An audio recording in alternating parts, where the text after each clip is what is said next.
पालमपुर गांव में एक गंभीर बीमारी फैल जाती है जिससे गांव वाले बहुत परेशान हो जाते हैं। इस गांव में एक अमीर परिवार है जिसका मुखिया बलराज है, जो कि गरीब लोगों से बहुत चिढ़ता है और उन्हें अपने घर के आसपास भी भटकने नहीं देता। बलराज को एक गरीब उसके घर की ओर आते हुए दिखाई देता है। ए लड़के, कहाँ जा रहे हो? साहब, बहुत भूख लगी है, मैं खाने की तलाश में हूँ। खबरदार, जो मेरे घर की तरफ एक कदम भी बढ़ाया तो मैं तुम्हारी टांगे तोड़कर रख दूंगा। ऐसा मत कहिए साहब, 2 दिन से भूखा हूँ। अगर आप मुझे खाना खिला देंगे तो भगवान आपका भला करेगा। अच्छा, तो अब तेरे जैसे गरीब भिखारी को खिलाने से मेरा भला होगा? निकल जाए यहाँ से, नहीं तो अपने कुत्ते से तेरी टांगे कटवा दूंगा। बलराज का कुत्ता उस गरीब लड़के की ओर दौड़ता है। ये देखकर वो गरीब लड़का यहाँ से अपनी जान बचाते हुए भागने लगता है। बड़ा आया था मेरा भला करने वाला। दूसरी तरफ गांव में एक गरीब आदमी है जिसका नाम दीन दयाल है। उसे अपनी तरह सभी गरीब लोगों से बहुत हमदर्दी है। वो एक किसान भी है, इसलिए उसके पास पर्याप्त मात्रा में अनाज है। इसलिए वो गरीब और असमर्थ लोगों को अपने घर पर खुद खाना बनाकर खिलाने लगता है। अरे शर्माओ मत भाई, अपना ही घर समझो और एक रोटी और खा लो। तभी उसके दरवाजे पर चिल्लाते हुए बलराज आता है। अरे ओ दीनदयाल के बच्चे, बाहर निकल। आप लोग परेशान मत होइए, आप खाना खाइए, मैं जाकर देखता हूँ कि आखिर बात क्या है। दीनदयाल की बात सुनकर सभी गरीब लोग खाना खाने लगते हैं और दीनदयाल घर के बाहर आ जाता है। नमस्ते साहब, आज आपका इस गरीब के घर की ओर कैसे आना हुआ? मैं तो तेरी शक्ल भी नहीं देखना चाहता, लेकिन तेरे कारनामे इतने घटिया हैं कि मुझे यहाँ आना पड़ा। अब क्या गलती हो गई मुझसे सरकार? तू बड़ा दानवीर बना फिरता है ना, तू जाकर सड़कें बनवाना, रास्ते ठीक कर। मैंने ऐसा क्या कर दिया? तू जो ये गरीबों को खाना खिला रहा है उससे मुझे परेशानी हो रही है। पर साहब, मैं तो इन बेचारे गरीबों को अपने घर पर अपना उगाया हुआ अन्न खिला रहा हूँ, इससे भला आपको क्या तकलीफ है? तू चाहे अपने घर पर खिला या अपनी छत पर खिला, पर ये लोग उड़कर तो सीधे तेरे घर में नहीं आते ना। ये लोग मेरे घर के आगे से होकर गुजरते हैं। पर इसमें बुरा क्या है? ये इतने गंदे लोग हैं कि इनके पीछे मक्खियां भिनभिनाती हैं और कुछ मक्खियां मेरे घर में भी घुस गई हैं। ये तेरे लिए आखिरी चेतावनी है, अगर आज के बाद तूने इनको खाना खिलाया तो तेरी खैर नहीं। इतना कहकर बलराज गुस्से से यहाँ से चला जाता है।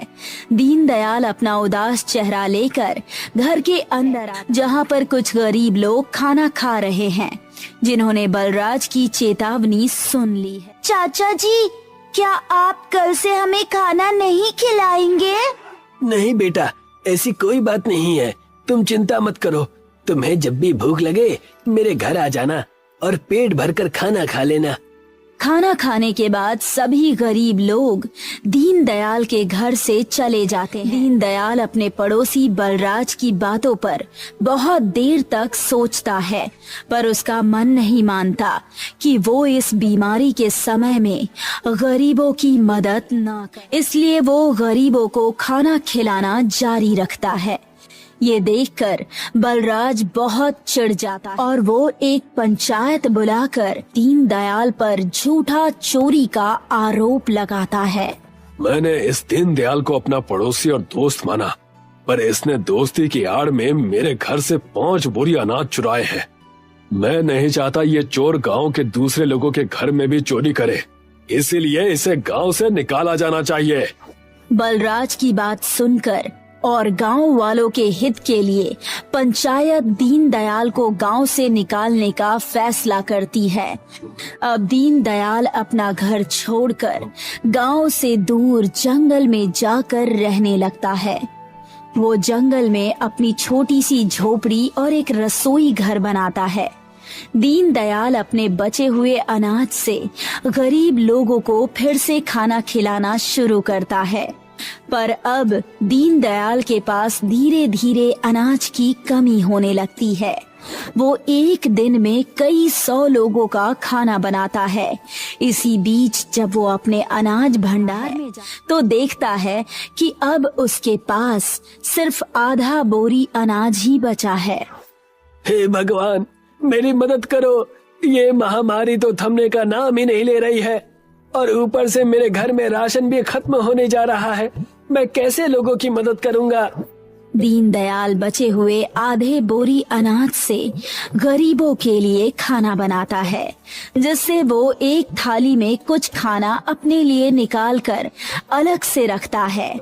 वो सभी गरीबों को खाना खिलाता है और खाना खाने के बाद जब सभी गरीब वहाँ से चले जाते हैं तो दीनदयाल अपना खाना निकाल कर खाने लगता है। तभी एक बीमार बूढ़ी औरत दीनदयाल के दरवाजे पर आ जाती है। बेटा, बहुत भूख लगी है, कुछ खाने को दे दो।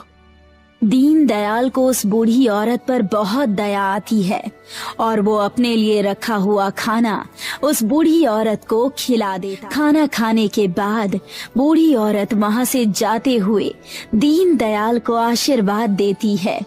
बेटा, इस महामारी में जब सभी लोग मरीजों से दूर भाग रहे हैं, तब ऐसे समय में भी तुम गरीब और असहाय लोगों की मदद कर रहे हो।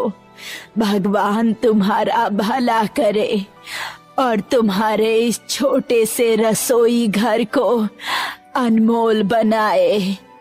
इतना कहकर वो बूढ़ी औरत वहाँ से चली जाती है, क्योंकि अब खाने के लिए कुछ नहीं बचा है।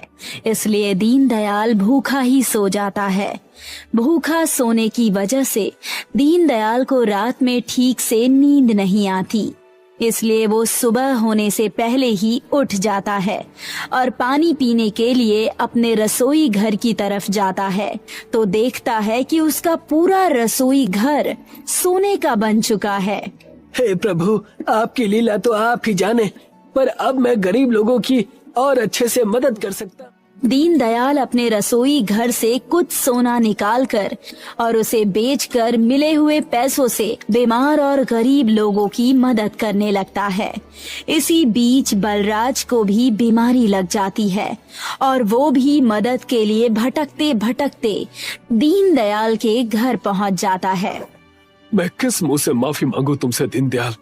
मैंने पहले तो तुम्हें बहुत परेशान किया और बाद में तुम पर झूठा इल्जाम लगाकर तुम्हें गांव से निकलवा दिया।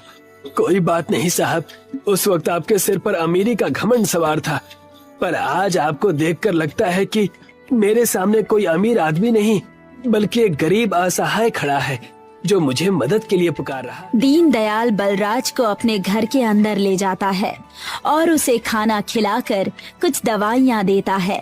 इसी तरह से अपने सोने के रसोई घर से थोड़ा थोड़ा सोना निकालकर दीनदयाल बीमारी के वक्त में सभी गरीब और असहाय लोगों की मदद करता है।